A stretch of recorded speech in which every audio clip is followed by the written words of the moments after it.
Fala galera, aqui quem fala é a Mizaki. E no vídeo de hoje a gente vai dar continuidade aí no nosso vídeo, né, da nossa série de vídeos, que a gente tá falando aí sobre como você entrar no mercado.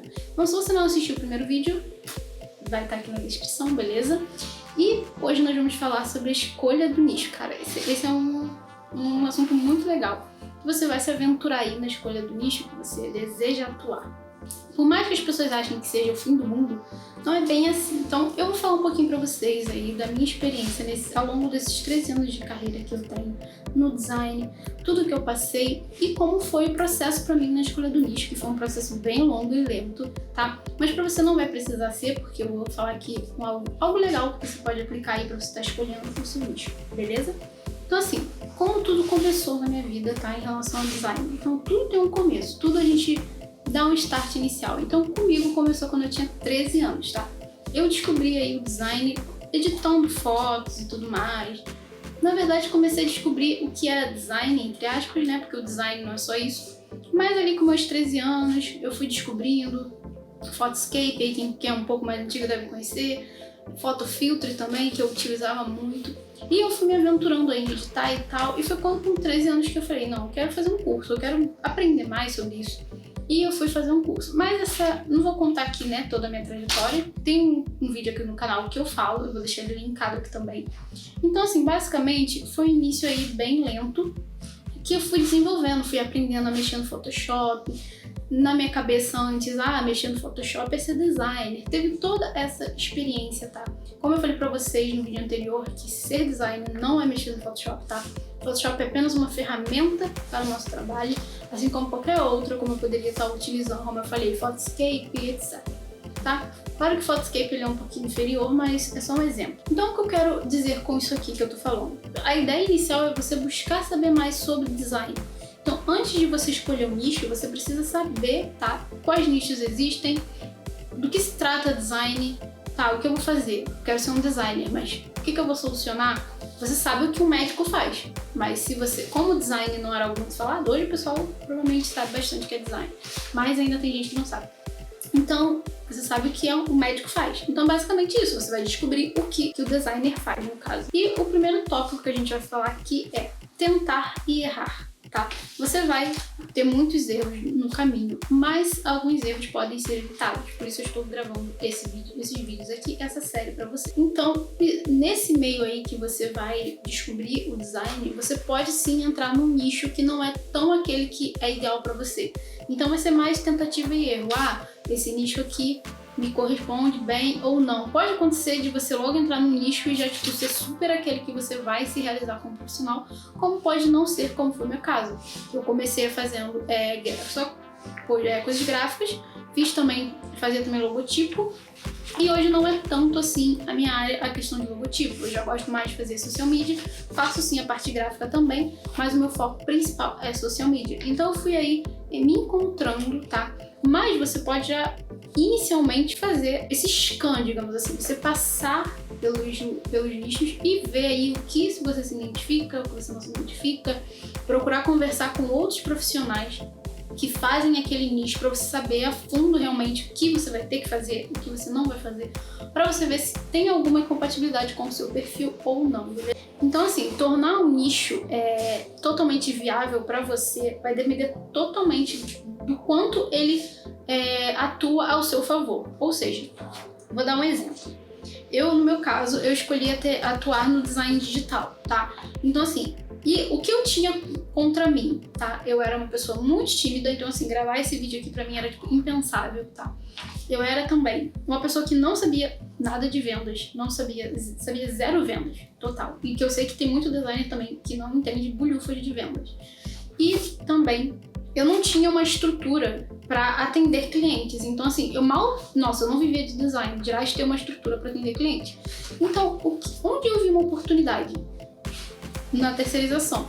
Então, como eu observei o que em mim, que era bom em mim, que me permitiu ir para a terceirização? Bem, eu tinha um design bom, muito bom. Então assim, eu vi que aquilo ali seria o meu diferencial. Eu tenho um bom design porque eu fiquei anos estudando e não conseguindo viver daquilo. Então eu consegui desenvolver bastante o meu design. Então isso era um ponto ao meu favor.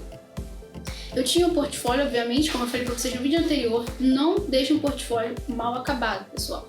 O portfólio não é a quantidade de coisas que você tem nele, mas sim o quão bem construído ele é. Então eu posso ter 3 projetos que eles são super finalizados, super tem uma coerência e que vai me corresponder super. Como eu posso ter 15 projetos totalmente mal acabados que não vai comunicar com o cliente de jeito nenhum. Então você precisa ter aí um portfólio bom. E eu tinha um portfólio bom. E por último, eu sabia criar conteúdo. Então sempre foi uma coisa assim que eu sempre gostei de fazer, criar conteúdo, estar compartilhando as coisas que eu sabia. Sempre fui muito de ficar pesquisando um monte de coisa, um monte de assunto. Então isso me ajudou a conseguir compartilhar com as pessoas. E eu vi que isso também era algum ponto positivo. Então se abriram aí 2 leques para mim. Primeiro, os 2 primeiros pontos, que foi meu portfólio e meu design, me permitiu trabalhar com terceirização para agências. Porque a agência, vamos lá, a agência ela só está procurando um profissional que saiba fazer peças para social media, no meu caso. Se eu fosse atender um cliente final, ele vai esperar 1 milhão de coisas a mais de mim. Ele vai esperar que eu dê resultado para ele, ele vai esperar que eu tenha um design bom, ele vai esperar que eu faça as redes sociais dele desenvolver. Enfim, uma infinidade de lista enorme. Já com a agência, eu corto tudo isso, porque é ela que vai fazer isso pro cliente, eu vou apenas criar. Então, na minha opinião, na minha vivência, foi o melhor para mim. Eu queria criar, eu sempre gostei de criar, e eu usei ao meu favor o que eu tinha, beleza? E o outro ponto, que era saber criar conteúdo, que eu comecei a criar a Mizaki Design. Fiz a Mizaki, eu tinha uma outra página, para quem aí já me acompanha há bastante tempo, sabe que eu tinha uma outra página chamada Daily Design, que eu, nessa época, tinha uma crescente aí no Facebook, de fazer capa de Facebook. Então eu fazia capa pro pessoal, tinha uns outros ADMs que também eram na minha página, que também faziam capas, e a gente dava essas capas de forma gratuita. Então foi mais uma coisa que me ajudou a treinar muito o meu design, foi fazendo essas capas gratuitas. E depois eu criei a Mizaki. Inicialmente a Mizaki foi criada para eu postar meus trabalhos somente, tá? Inicialmente foi isso. Só que eu vi que eu poderia espalhar a minha experiência para outros profissionais. Eu poderia falar para eles e mostrar como eles passam, eu também passei por isso. Então eu poderia criar um elo, tá? Que eu estou fazendo aqui agora. E a Mizaki deu certo por isso, porque eu tinha essa desenvoltura para criar conteúdo escrito, né, inicialmente, porque eu, como eu falei para vocês, eu era muito tímida, não conseguia gravar vídeos. E fui desenvolvendo essa minha área da timidez e consegui estar aqui hoje para vocês, gravando um vídeo de 8 meses atrás, se vocês olharem no canal, conseguiu chegar a 15 mil visualizações. Isso é muito legal, que a gente vê que o pessoal está querendo sim saber sobre design, que design está desenvolvendo no Brasil. Isso é muito legal. Então eu cheguei a essas conclusões. Então assim, eu tinha 3 armas ao meu favor, como eu falei pra vocês, e eu soube usá-las. Então você vai ter que ver aí, hoje, qual é as suas armas. Então vamos dizer assim que eu não tivesse um bom design. Vamos pegar um designer aqui imaginário, que ele não tem um bom design, ele não entende nada de nenhum conceito básico de design, tá? Mas ele sabe vender. Então, como a gente pode fazer esse cara que sabe vender, tá? Teve uma experiência aí, trabalhou numa empresa de loja de rua e sabe vender bem o seu peixe. O que esse cara pode fazer? Esse cara já tá mais para o lado de atender um cliente final e contratar um designer para fazer, até que ele consiga aprender design e conseguir fazer aí o que ele gosta, se ele gostar de design.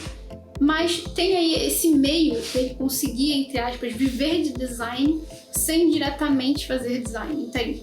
Então são meios que vocês precisam enxergar em vocês. Não vai ser, a Letícia fez dessa forma, é assim que é. Não, você precisa ver em você. Se você tem uma habilidade no design já, talvez seja interessante você começar por terceirização.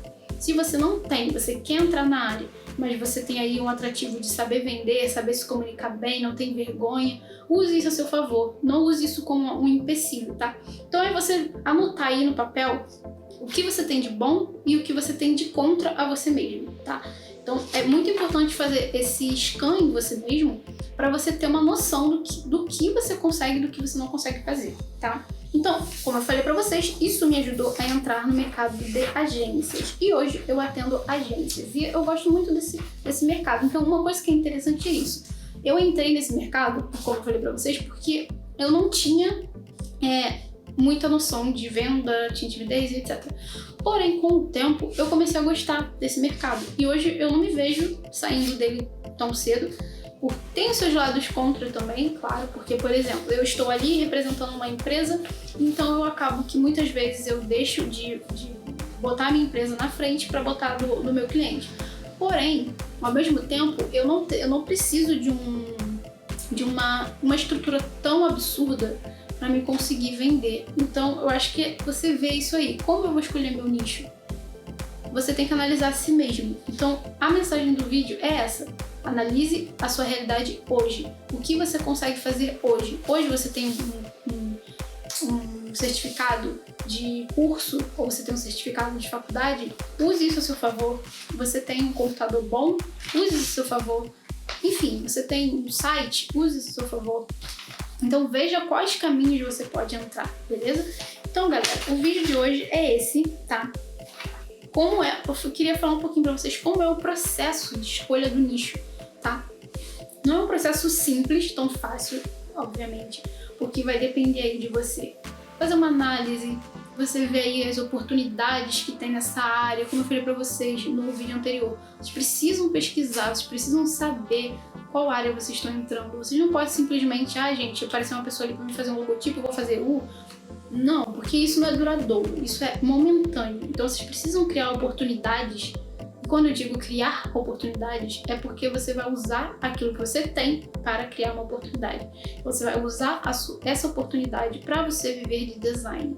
Então, no próximo vídeo, tá? Nós vamos falar um pouquinho sobre cliente final e cliente terceirizado. A gente vai falar aí quais são os prós, os contras, por que um é bom, por que o outro não é, tá? E a gente deu uma pincelada nesse vídeo aqui mais ou menos, dei um spoilerzinho pra vocês, mas fica aí no ar. E no próximo vídeo a gente vai falar como você faz para adentrar em cada um, como você vai fazer essa análise aí que eu mostrei pra vocês aqui no nicho. Eu vou explicar pra vocês ali nessa questão do terceirização / cliente final. E é isso aí. Então, antes de você sair desse vídeo, tá? Não esqueça de se inscrever no canal, beleza? Porque isso ajuda muito. Dá like no vídeo, compartilhar com seus amigos também que precisam ouvir essa mensagem. E antes de você fechar o vídeo, comente aqui embaixo qual foi o resultado que você chegou fazendo essa análise que eu disse. E talvez eu possa te ajudar mais, talvez eu possa te dar uma dica aí em alguma coisa que você talvez não tenha pensado, não sei. Então comentem aqui, tá? Essa área aqui é de vocês, comentário para vocês perguntarem, tirarem dúvidas e etc, beleza? Então é isso aí, até o próximo vídeo, bye!